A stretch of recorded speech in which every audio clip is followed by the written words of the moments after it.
The unopened door that changed everything forever. I've always been a person who hates being late. If I'm not 5 minutes early, I'm panicking. But last Tuesday, my coffee maker short-circuited, the breaker tripped, and my phone died overnight. I woke up at 8:15, 40 minutes after I usually leave for my shift at the hospital. I was throwing on my scrubs, hair in a total mess, when I heard it, a heavy, rhythmic knocking at my front door. Now, I live in a quiet part of Columbus and nobody just drops by on a weekday morning. I looked through the peephole. It was a guy in a bright neon vest holding a clipboard and a toolbox. He looked totally official. He yelled through the door that there was a gas leak reported on the block, and he needed to check my basement sensors immediately. I reached for the deadbolt. I smelled something weird earlier, right? But then I realized I couldn't find my mask and I looked like a total disaster. I felt that weird Midwestern politeness kick in.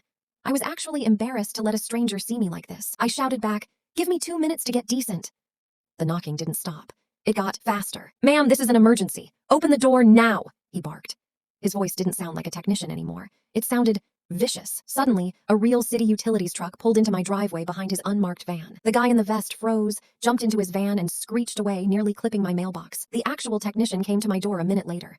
He told me they were doing routine line maintenance, but there was no gas leak. He looked at me, dead serious, and said, "We've had reports of a crew posing as us to get into houses while people are getting ready for work. If my phone hadn't died, if I had been on time and dressed, I would have opened that door without a second thought." My morning failure was the only thing that kept him out. Sometimes being late is the best thing that ever happens to you.